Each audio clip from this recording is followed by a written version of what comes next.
Good morning. Wow, what a beautiful day, right? Yes. I'm so excited to see so many of you here supporting our work. That means so much.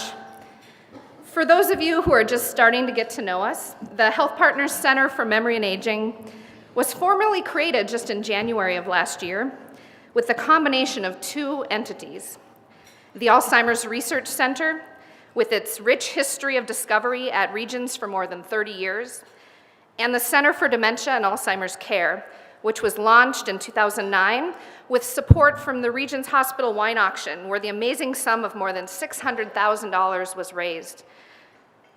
Since that time, those dollars have been used to change the way we care for people with dementia.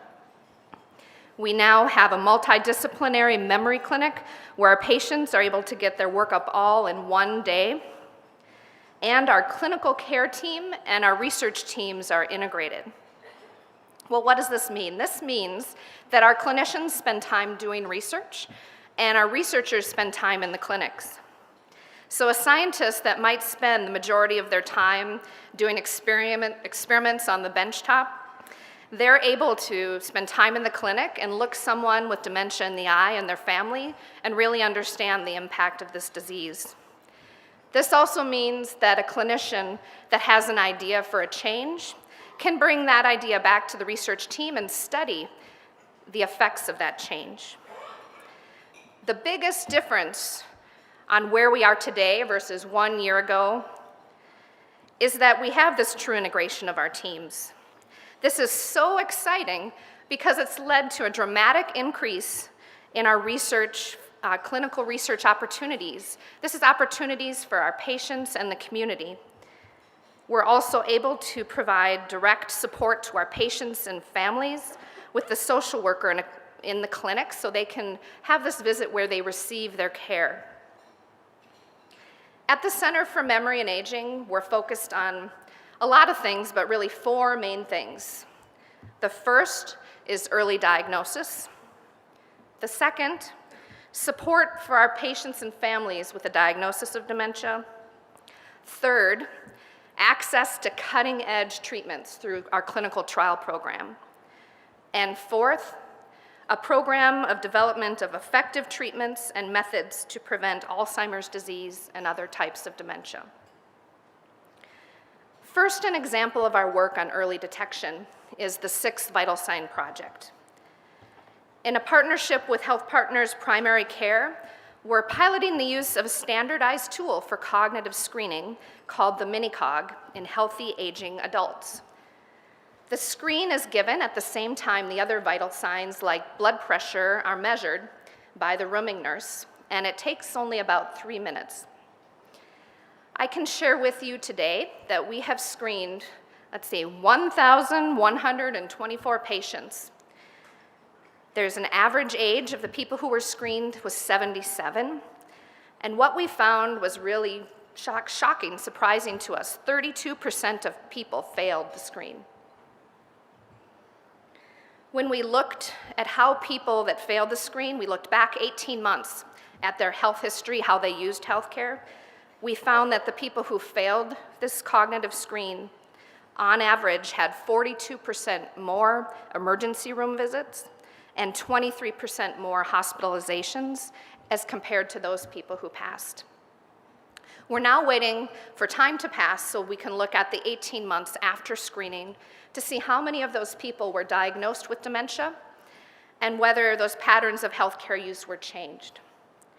We're excited about the use of the screen to detect dementia at the very earliest point possible. Second, in our work to support patients and families who have a diagnosis of dementia, we've worked with our Patient and Family Advisory Council to design new models of care. Our center is one of the first to pilot test something called a shared clinical visit. It's an innovative approach to providing treatment, education, and counseling to people with memory loss and their families. I recently had an opportunity to attend one of our advisory council meetings. I know we have a few members of that committee here, and I was very impressed by the high level of engagement And I want to take this chance to express our thanks for your contribution that you give to our center. Third, I am so excited to share that we now have clinical trial opportunities for all spectrum of memory loss. For healthy aging adults, we have the Minnesota Memory Project. I understand we have maybe one or two participants. You raise your hand if you're part of the Memory Project. I have quite a few. Thank you.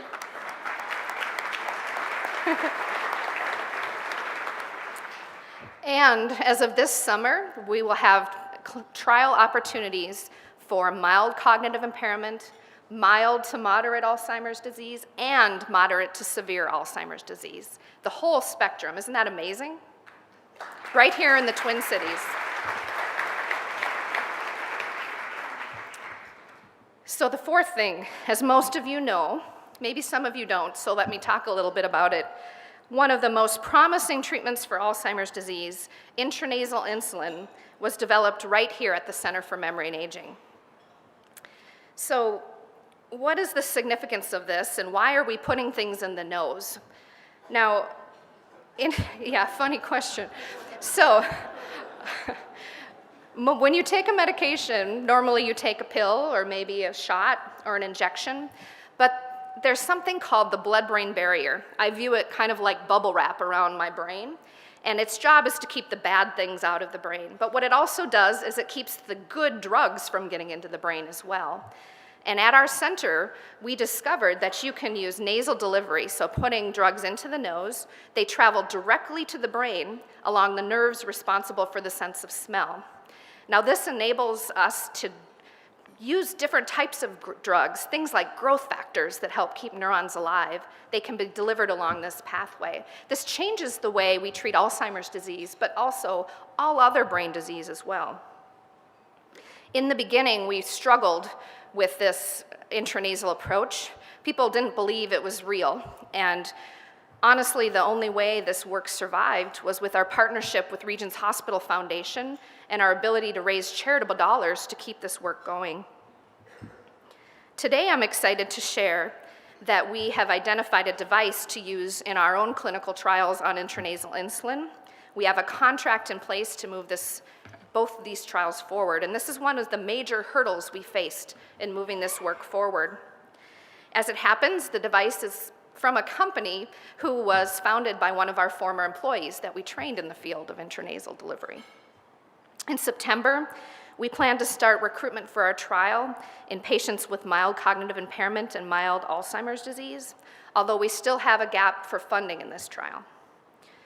We're also planning a single-dose intranasal insulin safety study in older adults with Down syndrome.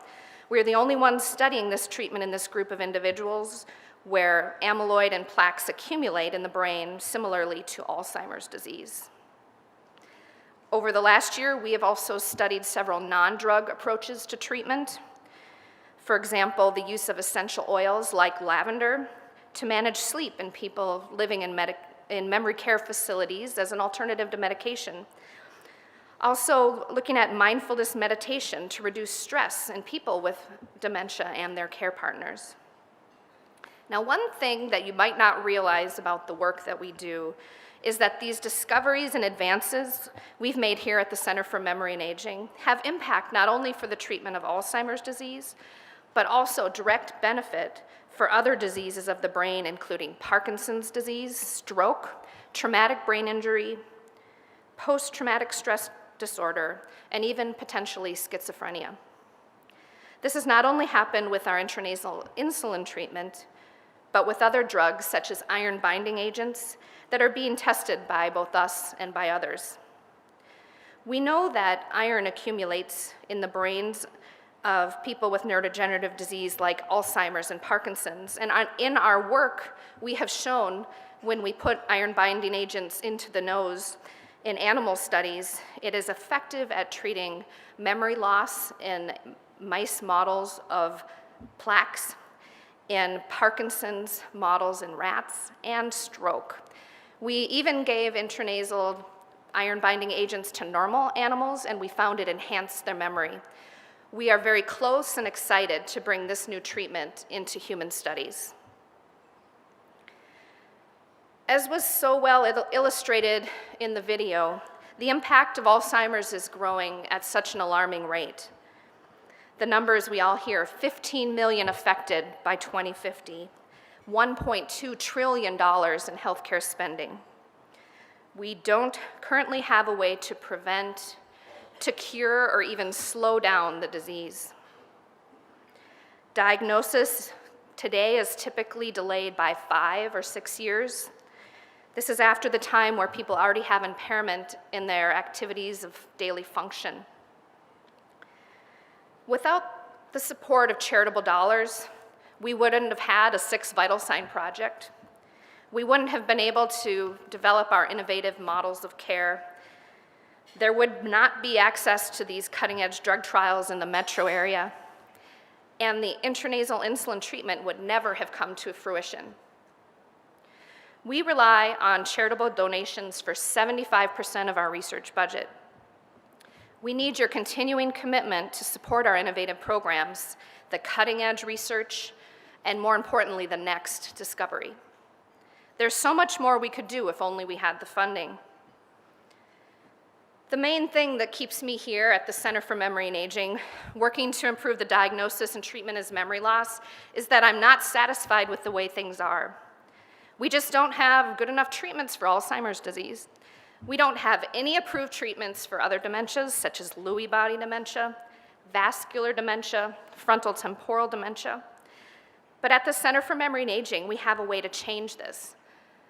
I am so excited by the treatments we are developing: intranasal insulin, intranasal iron binding agents, and other treatments that we have developed with your help.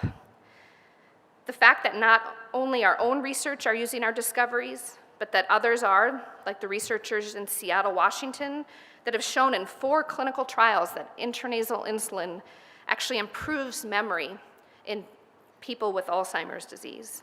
It keeps me excited and motivated to do more. And we know what more needs to be done. The need for this is also personally driven home for me.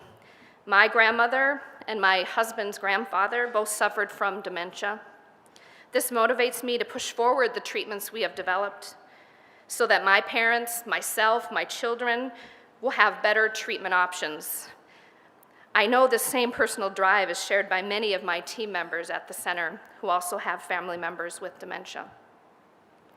In 10 years, I hope we can come back here, I can stand here and tell you that intranasal insulin is being prescribed by physicians across the country and the world for the treatment of Alzheimer's disease, and that some of our other treatments we're developing are being used to help people.